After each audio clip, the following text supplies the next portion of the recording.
ಇವತ್ತು ನಮ್ಮ ಧರ್ಮವನ್ನು ನಾವು ರಕ್ಷಣೆ ಮಾಡ್ತಕ್ಕಂಥ ಜವಾಬ್ದಾರಿನೂ ಇದೆ, ಹೊಣೆಗಾರಿಕೆಯೂ ಇದೆ, ಅದು ನಮ್ಮ ಕರ್ತವ್ಯವೂ ಹೌದು. ಇವತ್ತು ಬಂದು ನಮ್ಮ ಧರ್ಮ ರಕ್ಷಣೆಗೆ ನಾವೆಲ್ಲರೂ ಕೂಡ ಮುಂದಾಗ್ತೇವೆ.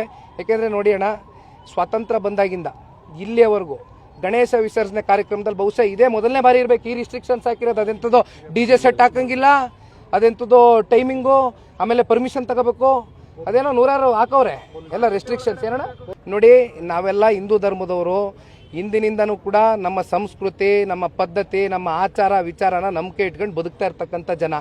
ನಮಗೆ ಧಕ್ಕೆ ಆದಂಥ ಸಂದರ್ಭದಲ್ಲಿ ನಾವು ಎಲ್ಲರ ಪರವಾಗಿ ನಿಂತು ಪಕ್ಷಾತೀತವಾಗಿ ಜಿಲ್ಲೆಯ ಜನತೆಯ ಜೊತೆಲೇ ಇದ್ದೇವೆ ಅಂತಕ್ಕಂಥದ್ದನ್ನ ಹೆಣ್ಣು ಮಕ್ಕಳ ಮೇಲೆ ಲಾಠಿ ಚಾರ್ಜ್ ಮಾಡಿದ್ದಾರೆ. ಹೆಣ್ಣು ಮಕ್ಕಳ ಮೇಲೆ ನೀವು ಮಾಧ್ಯಮದಲ್ಲಿ ದೃಶ್ಯಗಳು ತೋರಿಸಿದ್ದೀರಿ ನೀವೇನೆ. ವಯಸ್ಸಾದಂಥವ್ರ ಮೇಲೆ ಲಾಠಿ ಚಾರ್ಜ್ ಮಾಡಿದ್ದಾರೆ, ಮಕ್ಕಳ ಮೇಲೆ ಲಾಠಿ ಚಾರ್ಜ್ ಮಾಡಿದ್ದಾರೆ.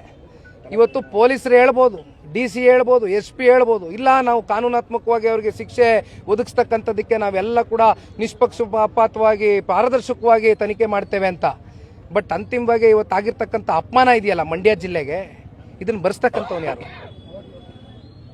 ಸರ್ಕಾರ ಉತ್ತರ ಕೊಡಬೇಕನ್ನ ಸಂಪೂರ್ಣ ಬೆಂಬಲ ಇದೆ ನಾಳೆ ಬಂದು. Thank you.